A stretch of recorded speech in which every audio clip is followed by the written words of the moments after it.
Legally लैके 28 घंटे काम कर सकते हैं हैंड कैश। उसके अलावा बाकी जो प्रोसेस है लोग करते हैं, लेकिन उसकी मेरे पास इन्फॉर्मेशन नहीं है, ना ही मैंने की है। तो यही अल्फाज मैंने एक बंदे जो बंदा सेविंग करता है ना, उसके ही मुंह से मैंने अल्फाज सुने थे कि यार अगर कहीं भी प्रदेश में कहीं भी रह के आपने सेविंग करनी है ना, तो आपको वही है कि कंजूस ही बनना पड़ेगा। अस्सलाम वालेकुम, उम्मीद है आप सब ठीक ठाक होंगे। तो जैसा कि आपको पता है कि जापान में छुट्टियां आती हैं गोल्डन वीक की, तो गोल्डन वीक हमारे शुरू हो गया। वैसे तो 5वें महीने से शुरू होते हैं, लेकिन हमें स्कूल से 12 दिन की छुट्टियां हो चुकी हैं। 25 तारीख से लेकर 7 तारीख तक, मतलब 6 तारीख तक छुट्टियां। 6 तारीख को संडे आ जाता है और मंडे को हमने 7 तारीख को स्कूल जाना शुरू करना है। तो आज आपको पता है कि मेरी जॉब नहीं लगी, मेरा अब कल काम है। 28 तारीख को मेरी शिफ्ट है शाम 5 बजे। तो कल मैं जाकर कपड़े ले आया था। तो कल हमारे घर हमारा दोस्त ना जापानी दोस्त आया हुआ था, जिसकी दावत की हुई थी।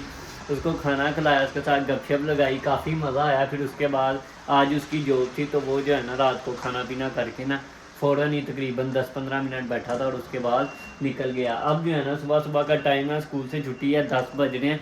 तो नाश्ते की तैयारी करनी है। तो ज़रा आपको थोड़ा बाहर का माहौल दिखा दें। हवा ठंडी चल रही है क्योंकि कल पूरा दिन होती रही थी बारिश और हर तरफ हरियाली हरियाली। ये चीज़ देख ना सुकून हो जाता है। ताज़ा ताज़ा हवा, सुबह एक खिड़की खोलते हैं तो आती है, लेकिन बाहर से शोर भी बहुत ज़्यादा आता है। उसकी वजह ये है कि ये साथ ही फैक्ट्री मौजूद है।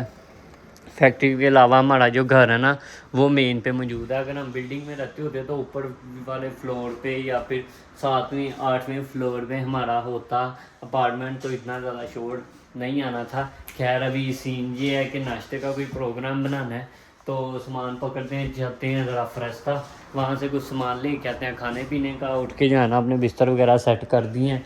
अंदर जो सफाई करनी थी वो भी कर दी है आज। कल मैंने सफाई जो करनी थी वो कर दी है। अभी तो घर साफ़ ही है। नीचे बर्तन भी पड़े हुए हैं जो कल रात को यूज़ किए थे और वाश करना जाना भूल गए। उसकी वजह ये थी कि सुस्ती चढ़ी हुई थी। अभी चलते हैं, जाकर बर्तन वाश करते हैं, बैठ से नाश्ते के लिए कुछ लाते हैं, फिर उसके बाद देखते हैं कि हमने क्या करना है। किचन की सूरत आपको दिखा देते हैं। वैसे रात को सफाई करके गए थे, लेकिन ये 2-3 बर्तन रह गए थे वाश होने वाले, जो कि किए नहीं। अभी चलते हैं बैठ से ना।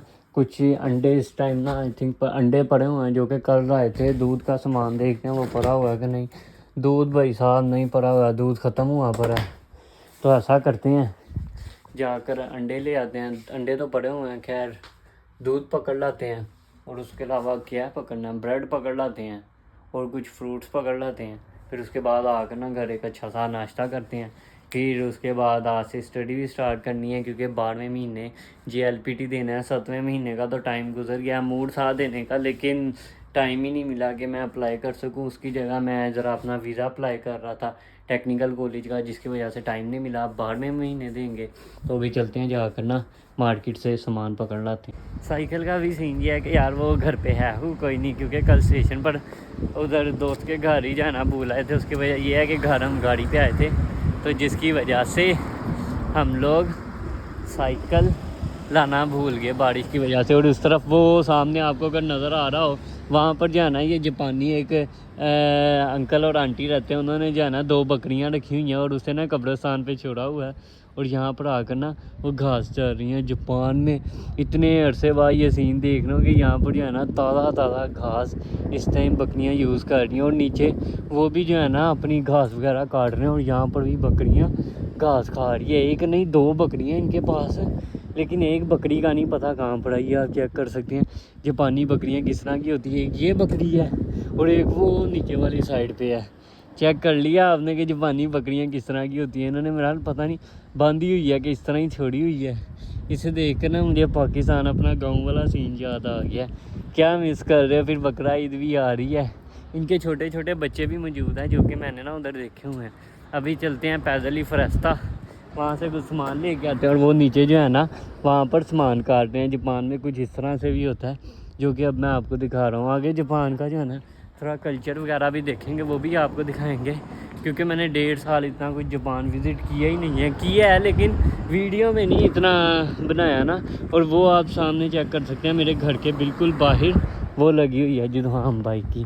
तो अभी चलते हैं जाकर फ्रेस्ता, 10 मिनट लगेंगे, फिर वहाँ पर मिलते हैं आपको। ये आप लोग चेक कर सकते हैं जापान की कोई पुरानी बसें, ये पता नहीं किस साइड पर जा रही हैं।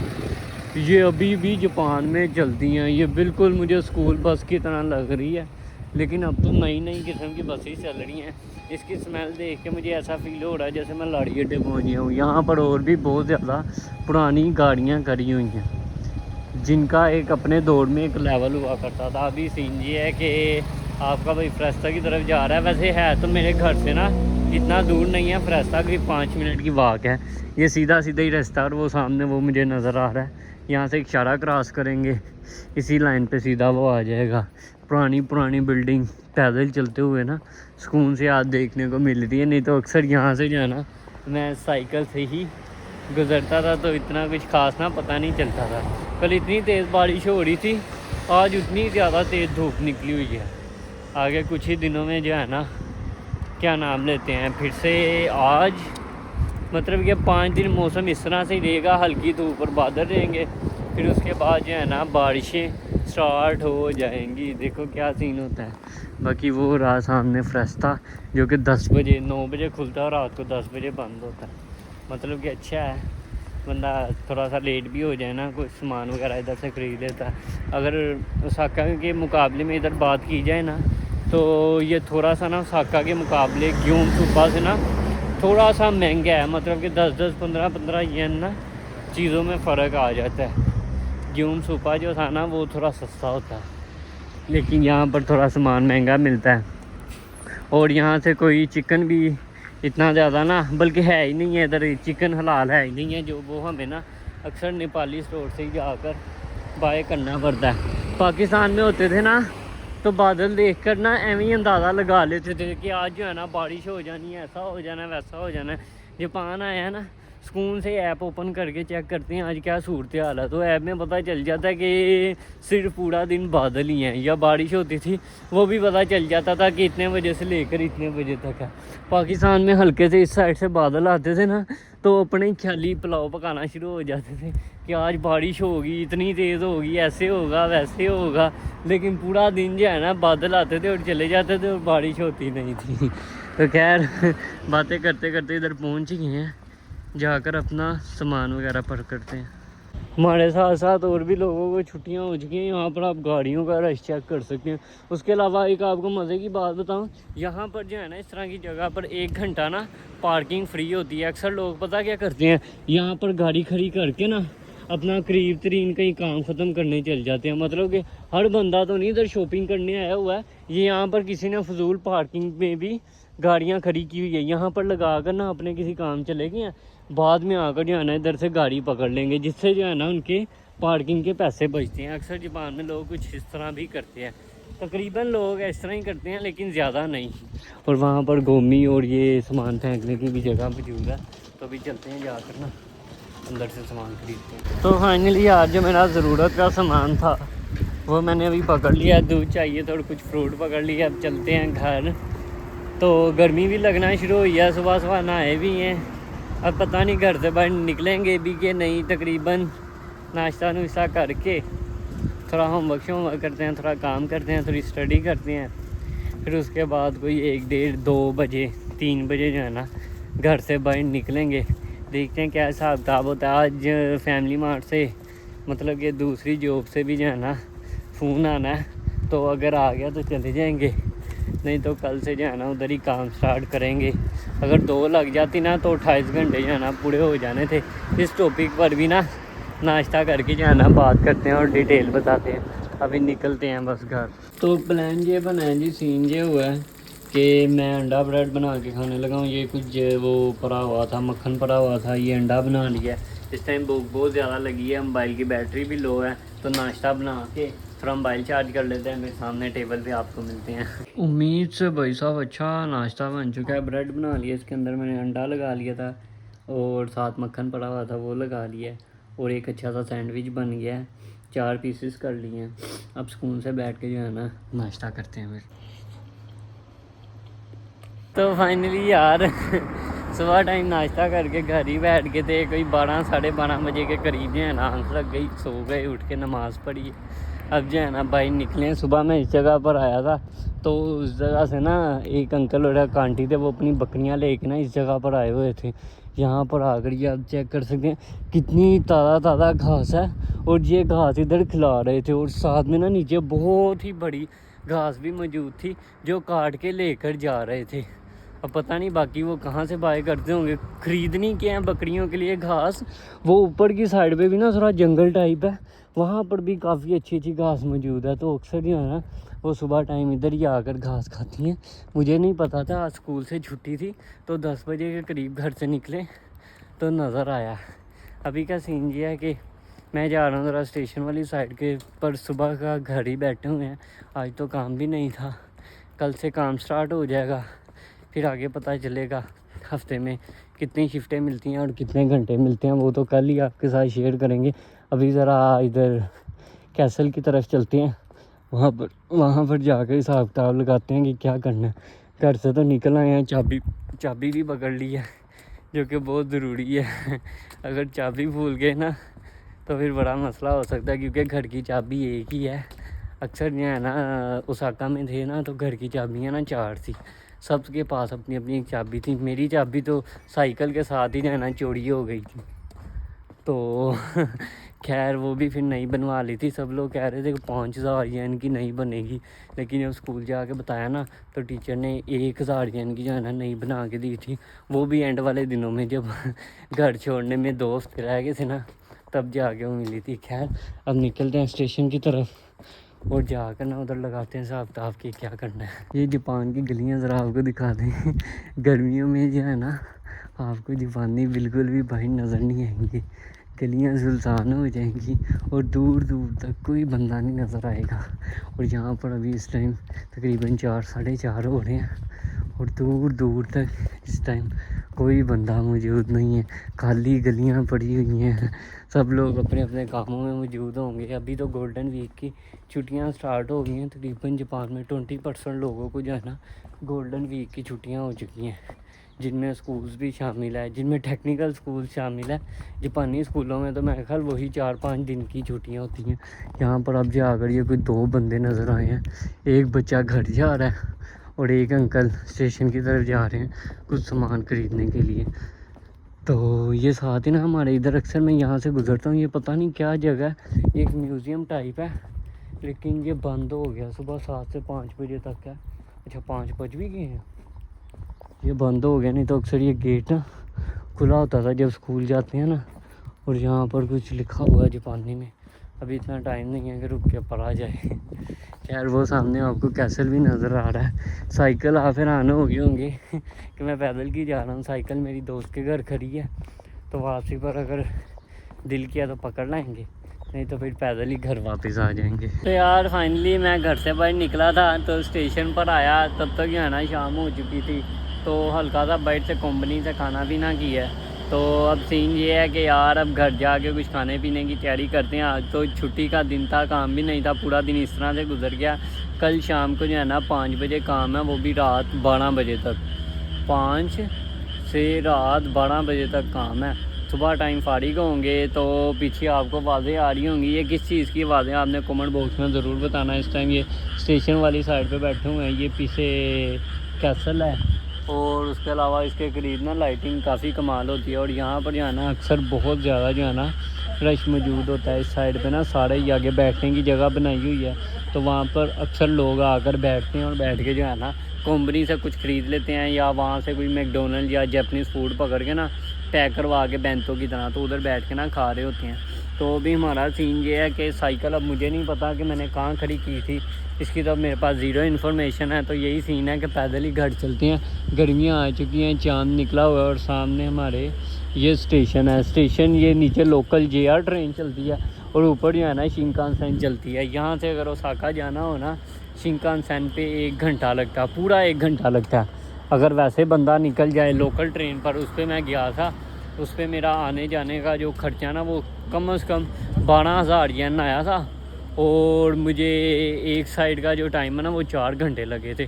4 घंटे जाने में, 4 घंटे आने में, 8 घंटे आपके भाई ने उस दिन ट्रैवल किया था, क्योंकि मैं अपना जो है ना बैग उधर ओसाका ही एक छोड़ आया था, क्योंकि गाड़ी में आए थे उसमें जगह नहीं थी। टैची 3 थे, 2 ही फिट हुए थे, उसके अलावा हैंड कैरी भी थे। तो उसे लेने के लिए मैं ओसाका गया था। उसके बाद ओसाका चक्कर ही नहीं लगा। अब छुट्टियों में या जब टाइम मिलेगा तब भी जो है ना ओसाका वगैरह की तरफ निकलेंगे। अक्सर लोग आके कहते हैं कि उस्मान भाई जापान में अर्निंग का क्या हिसाब किताब है, तो आज मैं आपको थोड़ा एक्सप्लेन करता हूँ जापान में स्टूडेंट लाइफ में अर्निंग का क्या हिसाब किताब है। यार उसमें अर्निंग का सीन ये है कि स्टूडेंट लाइफ में ना बंदे को ना 28 घंटे काम करने की इजाज़त होती है। तो वही और वैसे नॉर्मल डेज़ में जिसमें आपका स्कूल चल रहा है उसमें होते हैं 28 घंटे। और जब छुट्टियां आती हैं, अब जिस तरह मुझे 10-12 दिन की छुट्टियां हुई हैं, 2 हफ्ते की छुट्टियां बनती हैं तकरीबन, इसमें जो है ना एक हफ़्ते में 40 घंटे काम करने की इजाज़त है। लेकिन मेरे पास काम नहीं है तो मैं 40 घंटे किस तरह से पूरे करूँगा। और उसके अलावा जो है ना जब ये बड़ी बड़ी छुट्टियां आती हैं, 1 महीने की 2 महीने की स्कूल से छुट्टियां होती हैं, उसमें भी आप 40 घंटे काम कर सकते हो। वैसे नॉर्मल डेज़ में जो है ना वीक में 28 घंटे ही काम करने की इजाज़त है। उसके अलावा अक्सर लोग आके सवाल पूछते हैं कि उस्मान भाई इससे ऊपर नहीं काम कर सकते। यार लीगली जो है ना, मैंने तो यहाँ पर जापान में रहते हुए ना सिर्फ अपने 28 घंटे ही पूरे किए हैं, और ना मैंने हैंड कैश कहीं किया है और ना ही मैंने और उसके अलावा जो है ना कोई काम किया, ना ढूंढने की कोशिश की ना किया, क्योंकि लीगल 28 घंटे काम करने की इजाज़त है। तो उसमें जो है ना खर्चे वगैरह, घर का रेंट वगैरह निकाल के ना अगर कोशिश करे तो बंदा 2 मान बच जाते हैं। अगर बंदा जो है ना चवल हो गए यहाँ पर, अगर पैसे बचाने हैं ना इस 28 घंटे में, तो बंदे को ना इधर चवल हो के रहना पड़ेगा। मतलब कि चवल इस तरह से कि घर में ही खाना पीना करना पड़ेगा। अक्सर दोस्त आ जाते हैं तो कहते हैं आओ भाई खाना पीना करने चलते हैं, तो अगर उसके साथ दोस्तों के साथ चले जाएं, इधर उधर रहना शुरू हो जाए ना, फिर नहीं पैसे बचते हैं। अगर आपने लीगली रहते हुए 2-3 मान की सेविंग करनी है ना, तो घर से ही खाना खाओ। अगर आप जितनी देर तक आप स्टूडेंट हो, पूरा हफ्ता पूरा महीना घर में ही खाना खाओ। हफ्ते में 1 दिन बंदा रख ले, महीने में 1 दिन रख ले जिसमें बाहर जाकर खाना खा ले। लीगली लेकर 28 घंटे काम कर सकते हैं हैंड कैश। उसके अलावा बाकी जो प्रोसेस है लोग करते हैं, लेकिन उसकी मेरे पास इंफॉर्मेशन नहीं है, ना ही मैंने की है। तो यही अल्फाज मैंने एक बंदे, जो बंदा सेविंग करता है ना, उसके ही मुंह से मैंने अल्फाज सुने थे कि यार अगर कहीं भी प्रदेश में कहीं भी रह के आपने सेविंग करनी है ना, तो आपको वही है कि कंजूस ही बनना पड़ेगा। मैं इधर दूसरी सिटी में आया हूँ ना, यहाँ पर मैं तकरीबन ज़्यादातर खाना जो है ना घर पे ही करता हूँ, क्योंकि इससे पैसे भी बचते हैं। और एक जगह खाता खुलवाया हुआ है नेपाली स्टोर पे, वहाँ पर महीने का राशन ले आते हैं और महीने के एंड पे जाकर ना उधर पैसे दे देते हैं। अब सीन ये है कि यहाँ से अब चलते हैं घर जाकर, घर जाने से पहले कंपनी चलते हैं, वहाँ से कुछ नूडल वगैरह पकड़ लेते हैं और व्लॉग एडिट करते हैं, थोड़े नूडल खाते हैं और उसके अलावा लगाते हैं हिसाब किताब कि क्या करना है। काफ़ी मज़ा आ रहा है इस सिटी में भी, लेकिन ये जो है ना बड़ी खामोश सिटी है। यहाँ पर इतने लोग नहीं हैं। ओसाका में होते थे ना तो छुट्टी के दिन बहुत ज़्यादा ऑप्शन होते थे कि हम कहीं निकल जाएं, जैसे मस्जिद चले गए या उसके अलावा उमेदा की तरफ चले गए, तेनोजी वाली साइड पर चले गए। वहाँ पर ना घूमने के लिए जगह बहुत ज़्यादा थी। ट्रेन में थोड़ा सा ट्रैवल करते थे और कहीं ना पहुँच जाते थे। यहाँ पर जब से मैं जापान इधर आया हूँ ना इस सिटी में, मैंने सिर्फ एक मरतबा ट्रेन यूज़ किया, वो भी दोस्त के साथ, ये कुराशकी ओकायामा वाली साइड पे गया था। उसके अलावा बहुत कम यूज़ करते हैं। अब इधर गाड़ियों से रास्ता लेते हैं और निकलने की कोशिश करते हैं, पता नहीं कोई देगा भी कि नहीं। ये तो रुक गई है और ये भी रुक गई है। अब सुकून से जो है ना हम लोग क्रॉस करते हैं। कितनी स्पीड से ये गाड़ी आई है, ये जो गुजरी है। ब्रेक लगा ली, इसमें तेज़ होता तो इसने उड़ा देना था, क्योंकि ये पीछे गाड़ी को कट मार के इस तरफ आया। यार मैं एक लोसन पे गया था, वहाँ पर नूडल नहीं मिले। फिर दूसरे फैमिली मार्ट पे गया, वहाँ पर भी नहीं मिले। फिर ये क्या नाम है 7-Eleven गया, तो उधर से मुझे जो है ना नूडल मिले। ओसाका में थे ना, तो पुराने घर की टेरेस पे जब आता था ना, तो करीबी एयरपोर्ट था। हर 10-15 मिनट बाद ना वहाँ से जहाज़ उड़ते हुए जाता था। तो आज घर की तरह रिश्ते में जा रहा था, तो अचानक ही जो मुझे जहाज़ नज़र आया ना, वो आप चेक कर सकते हैं, बिल्कुल छोटा, बहुत ऊंचाई पे, एक नहीं 2, आई थिंक एक वो और एक उस तरफ है। 2 जहाज़ इस तरह से जा रहे हैं और उसकी भी आवाज़ बिल्कुल हल्की आ रही है। अगर सिटी एरिया होता ना तो इसकी आवाज़ नहीं आनी थी। थोड़ा मैं अपने घर वाली साइड पे आ गया हूँ रहायशी एरिया में, जिसकी वजह से ना इसकी हल्की आवाज़ आ रही है। पता नहीं कहाँ जा रहा होगा, कितने लोग इसके अंदर बैठे होंगे, 1-2 सीट तो खाली होंगी इसके अंदर। मुझे अच्छी तरह याद है जब मैं अपनी लाइफ में फ़र्स्ट टाइम मैं रमज़ान में अज़रबैजान गया था ना, बाकू, तब जाते हुए तो सीट्स फुल थी। जब वापस आए ना तो सीट्स पूरे तरीके से जाना खाली थी। 1-3 सीट्स मैंने अकेला ही जाना यूज़ करते हुए आया था। और ये आपको आवाज़ें आ रही होंगी पीछे, ये किस चीज़ की आवाज़ें हैं कमेंट बॉक्स में ज़रूर बताना। पाकिस्तान में होते थे ना तो कब्रिस्तान वाली गली से गुज़रते हुए ना अजीब ही फील होता था, लेकिन जापान में ये भी मैंने बिल्कुल कब्रिस्तान वाला एरिया शुरू हो गया। और यहाँ पर कितनी अजीब अजीब आवाज़ें आ रही हैं, डर ही लग रहा है जाते हुए, इसलिए मैंने लाइट ऑन कर ली है। सामान हाथ में है, घर की लाइट्स ऑन करेंगे जाकर, फिर सुकून होगा। सुबह इधर बकरियां घास चर रही थी, और बकरियों का जो घर है ना वो इधर करीब ही है, ये बैक साइड पे ना, इस घर की बैक साइड पे है। वो थोड़ा ऊपर वो जंगल टाइप आ जाता ना, तो इसीलिए करीब ही है। गाड़ी आ गई, उसको रास्ता देते हैं यहाँ से, अब ये गुजरेगी फिर हम जाएंगे। गाड़ी गुजर गई है, फिर कब्रिस्तान शुरू हो गया सारा। अच्छा, यहाँ पर तो छोटा सा ही टोटा है, उस साइड पे बहुत बड़ा है, मतलब कि बहुत ज़्यादा वहाँ पर ना कब्रें मौजूद हैं। पता नहीं कितने कितने सालों पुरानी होगी, शायद इनमें वो भी कब्रें मौजूद हो जो हिरोशिमा में वो जंग होने से पहले की भी मौजूद हो सकती है शायद, क्योंकि जापानियों की आपको पता उम्र 80-80, 90-90 साल तक तो जाती है, बल्कि 100 भी ऊपर क्रॉस कर जाती है। तो अभी चलते हैं घर, जाके नमाज़ पढ़ते हैं, फिर उसके बाद कुछ बना के खाते हैं।